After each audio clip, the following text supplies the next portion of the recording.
بسم الله الرحمن الرحيم. عن جابر رضي الله عنه أن رسول الله صلى الله عليه وسلم دخل على السائب فقال ما لك يا السائب تزفزفين؟ قالت الحمى لا بارك الله فيها. فقال رسول الله صلى الله عليه وسلم لا تسب الحمى فإنها تذهب الخطايا من بني آدم كما يذهب الكير خبث الحديد. رواه مسلم. حضرت جابر رضی اللہ عنہ کہتے ہیں کہ آپ صلی اللہ علیہ وسلم السائب رضی اللہ عنہ کے پاس تشریف لے گئے. آپ نے پوچھا اے السائب تمہیں کیا ہوا کہ تم کانپ رہی؟ کہا یا رسول اللہ بخار ہے، اللہ بخار کو ستیہ ناز کرے.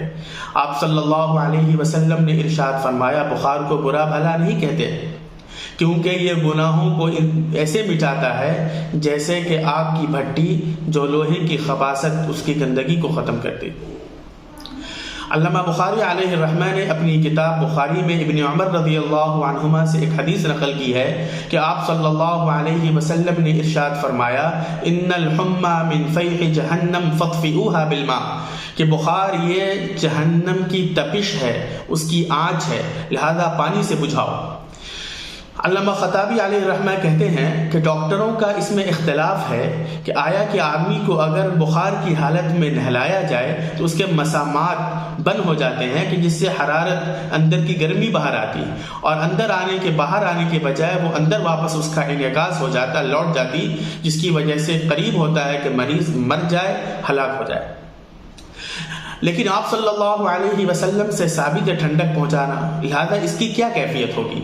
اس کو سب سے اچھے طریقے سے حضرت اسماء بنت ابی بکر صدیق رضی اللہ عنہما کے عمل سے واضح ہوتا ہے کہ انہوں نے بخار والے مریض پر کچھ پانی لے کر ہاتھ سے یوں چھڑکا اور ان کے بدن پر پٹی لگائی کپڑے کی، اور تمام تر ڈاکٹروں کا اتفاق ہے کہ یہ دونوں عمل بخار والے پر کیا جائے تو کوئی حرج نہیں.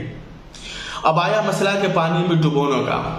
جیسا کہ علامہ ابن قیم علیہ الرحمہ نے ایک حدیث نقل کی حضرت ثوبان رضی اللہ عنہ سے مرفوعا کہ آپ صلی اللہ علیہ وسلم نے فرمایا اذا اصاب احدکم الحمى وهو قطعة من النار، کہ جب تم میں سے کسی کو بخار آ جائے جو کہ آگ کا ایک حصہ ہے تو فرمایا کہ اس کو پانی میں 3 ڈبکی لگاؤ. کب؟ طلوع شمس سے پہلے، نماز فجر کے بعد. اور یہ جملہ کہو بسم اللہ اللہم اشفی عبدک وصدق رسولک، کہ اے اللہ میں آپ کے نام سے شروع کرتا ہوں، آپ اپنے بندے کو شفا دیجئے اور اللہ کے نبی کے قول کی آپ تائید فرمائیے. آگے اللہ کے نبی صلی اللہ علیہ وسلم نے فرمایا فَانْغَمِسُوهَا 3 غمسات 3 ایام، کہ 3 دن تک یہ عمل کرے، 3 بار ڈبوئے نکالے، 3 مرتبہ ایک دن میں.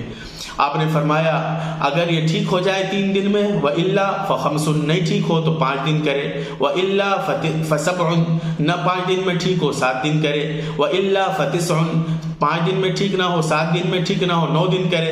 آپ نے فرمایا کہ امید ہے اللہ کی ذات سے کہ 9 دن میں لوٹ کر یہ بخار نہیں آئے گا.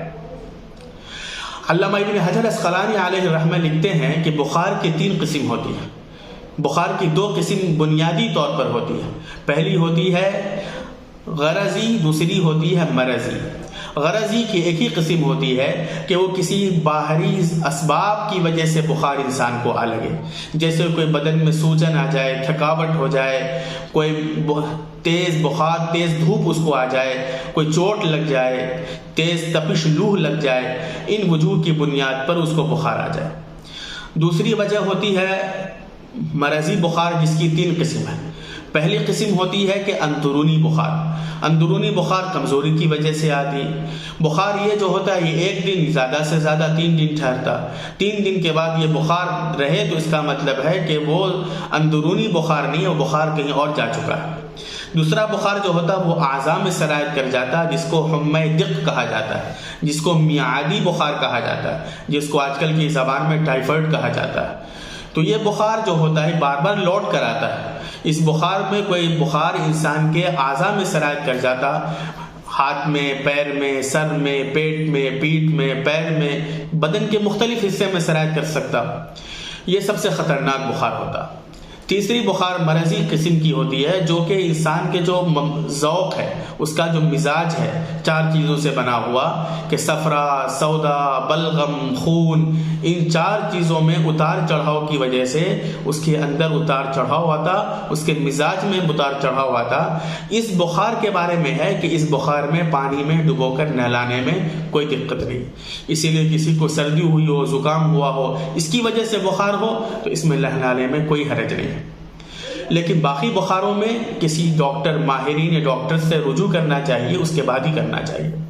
اسی طرح علامہ مازوری علیہ الرحمہ لکھتے ہیں کہ آدمی کو ایک آدمی کو بخار ہو، لیکن بخار ایک آدمی کو، ایک مریض ہو، لیکن اس میں دوا مختلف ہو سکتی ہے، اس کی عمر کی وجہ سے، اس کے جگہ کی تبدیلی کی وجہ سے، موسم کی تبدیلی کی وجہ سے، اور بھی دیگر وجہ سے ہو سکتی ہے، اس کے امیونٹی پاور کی وجہ سے۔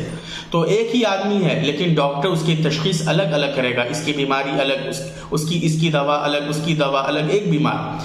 اسی لیے علامہ ابن قیم اس حدیث کو نقل کرنے کے بعد جو میں نے اوپر پڑھی، لکھتے ہیں کہ یہ حدیث صرف حجاز والوں کے لیے ہے، یا جیسے یہ حرارت جو اس کی تپش اس درجے کو پہنچی ہوئی ہو کہ اکثر وہاں پر گرمی پائی جاتی، وہاں کے لیے اس بات کو خیال رکھا گیا، لہذا جو ہے ایسے موقعوں کے لیے یہ حدیث آئی۔